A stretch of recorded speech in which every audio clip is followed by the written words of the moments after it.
Bonjour tout le monde, bienvenue à Nouveau Info Québec. La polarisation et la violence, on en voit partout sur les réseaux sociaux et même dans des communautés qu'on s'imagine pourtant rassembleuses. C'est le cas notamment de la plus grosse communauté canine du Québec sur Facebook, la page Chiens du Québec. Le reportage de Félix-Antoine Audet. Ça fait 9 ans que la page Chiens du Québec existe et regroupe près de 200 000 passionnés de chiens et leurs compagnons, comme Kira ici présente. Sauf qu'il y a environ 2 semaines, son administrateur principal a fait une publication où il parlait de supprimer complètement cette page en raison de menaces virulentes envers lui depuis plusieurs années, mais depuis tout récemment, sa famille. Le karma va te trouver, on va s'arranger pour régler ton cas, on va trouver où tu travailles, on va trouver où tu vis, on va trouver où ta famille vit. Et là, ça a dégénéré. On sait où ta mère reste. On va trouver un membre de ta famille puis on va le faire dévorer par une meute de chiens. C'est juste invivable à un moment donné, là. Oui, bien, je pense aussi qu'il y a une escalade, là, que je le vois depuis des années. Ça fait peut-être 10 ans que j'ai ma page de compagnie. Puis au début, c'était pas comme ça. C'était beaucoup plus friendly. Maintenant, c'est vraiment agressif, revanchard. Les gens lâchent pas le morceau, je dirais lâchent pas l'os, là. Ouais. Tu sais, dans le fond, c'est de plus en plus harcelant aussi. Il n'y a pas de modération, donc c'est très difficile de gérer tout ça. Je crois pas que les gens réalisent que c'est dans tous les groupes, peu importe le sujet de ton groupe. Je suis aussi administrateur, créateur d'un groupe de cuisine. J'ai été obligé de mettre ça privé pendant presque 2 ans parce qu'à un moment donné, la chicane pogne dans un groupe de cuisine. Ça me fait penser à ces fameux groupes de mamans là, sur Facebook où oui. T'élèves mal ton enfant, il va mal virer. Est-ce que je vois un mauvais parallèle là? Mais non, c'est pas un mauvais parallèle, c'est exactement ça la situation. Tu vas être un mauvais propriétaire ou un mauvais parent-chien si tu fais telle méthode ou si tu utilises ça. Donc, tout de suite, la personne est culpabilisée. Puis là, c'est ça que là, si tu te sens attaqué, toi t'attaques, là, ça part. Là, ça dégénère, ça part en boule. Fait que c'est pas agréable. On s'entend, d'habitude, nos amis à 4 pattes sont surtout bons pour nous faire sourire. Alors la question, bien, c'est quels sont les sujets qui réussissent à déchaîner les passions sur les pages Facebook comme Chiens du Québec? D'abord, l'éducation.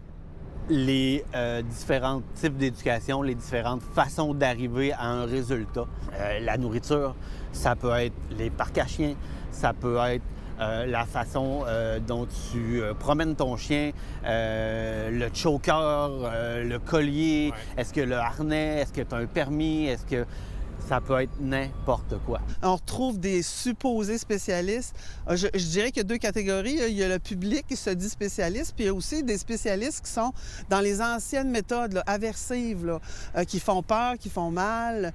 Fait que là, il y a tout le temps des mélanges d'opinions et là, ça part des débats sans fin, je dirais. Là. La bonne nouvelle, c'est que dans les jours qui ont suivi la publication originale de Sébastien, il a reçu une vague d'amour inimaginable, selon ses dires, de la part de la communauté.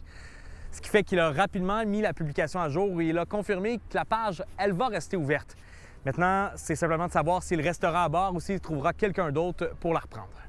À Québec, Félix-Antoine Audet et Kira pour Nouveau Info. Vous connaissez peut-être le concept de Bee-Fly qui a été pendant 3 ans aux Galeries de la Capitale. Une volière de papillons dans un labyrinthe de miroirs. Eh bien, l'entreprise prend de l'expansion et va ouvrir sur le boulevard de Lormière la semaine prochaine. Jean-Simon Buis a eu droit à une visite exclusive du chantier. Élie, c'est la première fois que je fais une entrevue en face d'un éléphant pendant qu'on dévoile un lion. On est au nouveau complexe Bee-Fly qui va ouvrir le 1er juillet sur le boulevard de Lormière. C'est gigantesque. Ça représente quoi comme investissement? C'est notre plus grande réalisation à ce jour. On parle avec la bâtisse et tout ça d'un projet d'environ 10 millions. Là. Puis on vient de réaliser un projet similaire à Laval, mais là, on est tellement fiers de faire notre plus beau centre dans notre ville après toutes ces années d'attente. Comment on fait pour choisir un emplacement pour quelque chose qui est appelé à devenir une destination importante pour les familles? Premièrement, on regarde qu'est-ce qu'il y a aux alentours, ça prend le bon zonage. Deuxièmement, il faut que ça soit sur des artères accessibles pour les familles. Ça prend une bonne dimension de terrain pour construire une bâtisse de 34 000 pieds. Donc, ça prend énormément de terrain supplémentaire pour les stationnements. Donc, tous ces critères-là font en sorte qu'il n'y avait pas des millions de choix à Québec, là, des terrains disponibles. Donc, on peut déployer nos pleines expériences avec notre 18 trous de golf, notre labyrinthe de miroirs qui va être presque le double qu'on avait au Galerie de la Capitale, notre immense module de jeu qui va avoir 4 étages et plusieurs glissades et parcours. Là, ici, il y a une girafe encore emballée dans son papier bulle. Elle est taille réelle, là. Oui, c'est impressionnant. C'est un de nos animaux signature. Taille réelle, avec son bébé taille réelle à côté. Donc, l'objectif, c'est de poter entre les jambes de la girafe pour essayer d'avoir un trou d'un coup. Pendant qu'elle bouge, parce que t'as des Pendant qu'elle bouge, oui, le cou, la queue. Donc, c'est vraiment là, une aventure de zoo, mais dans notre univers. Oui, c'est ça.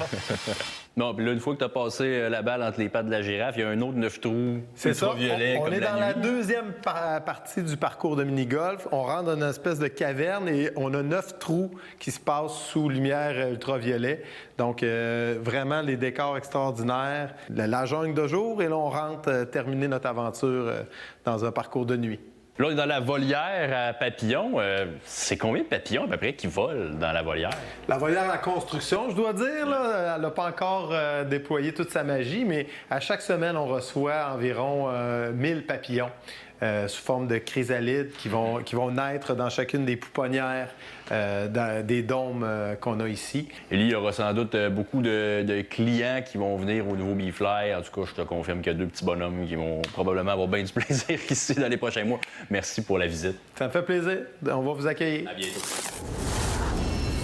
Le Festival d'été de Québec offre cette année 2 cartes blanches à des artistes québécois. Le 13 juillet, c'est le rappeur Soulja qui sera sur les plaines. Et le jour où ça a été annoncé, il lançait Monstre, son 13e album en carrière. Seb Lauzon était sur place.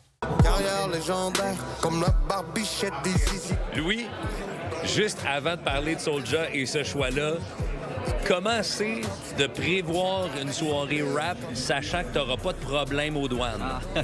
C'est le fun. Ça reparle un peu chaud, on fait les choses, on va pas retarder le show. Soulja, est-ce que tu as un jour rêvé d'avoir une aussi grande scène que celle-là? C'est un rêve de gamin. On recule d'il y a 3 ans. Tu me dis, hey, tu vas faire la 5 belle. Là, je tourne en rond dans ma cuisine puis je me demande si je suis prêt, tu sais. Je sais pas si je t'aurais dit oui, mais là, je le sens. Je le sens à l'intérieur de moi que je suis prêt, que je suis rendu là. C'est un aboutissement au bout de 25 ans. Je me sens prêt. Pour le monstre, c'est le monstre quand la bête est sur le mot. Je fais des trous dans le J-Proc un peu comme si j'avais peu de mots. Même parmi tous les artistes au Québec, il y en a peu, sinon pas du tout, qui ont les chiffres de Soulja. Hier soir, je sortais les 52 dernières semaines d'écoute au Québec, dans la province.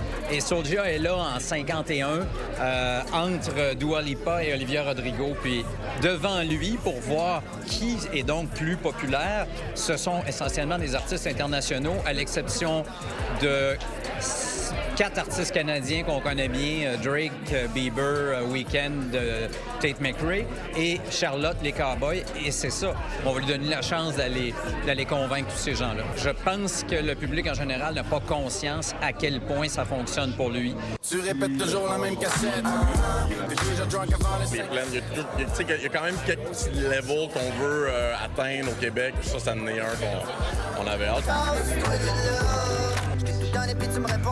Le fait de donner cette place-là au rap d'ici, ça représente quoi pour vous? C'est vraiment important de mettre un système sur le rap keb qui a sa place, puis on va se battre pour notre musique, là, fait que ça fait du bien de voir qu'on va être 3 rappeurs et beaucoup d'autres même.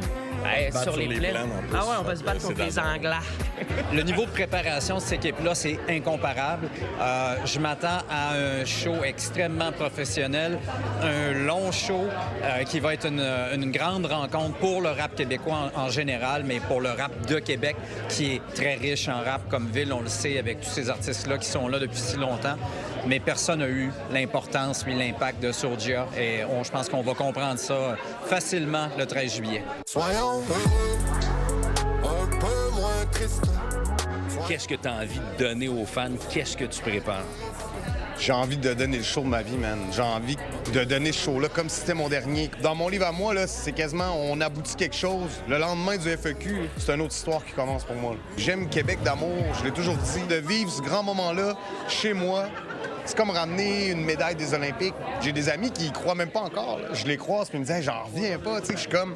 Ça fait juste me dire que les choix que j'ai pris dans les dernières années, c'était les bons choix puis ils m'ont mené à la bonne place. Puis ça va péter, moi. Ce sera pas un petit lundi tranquille à Québec. Pense pas. Soyons uniques.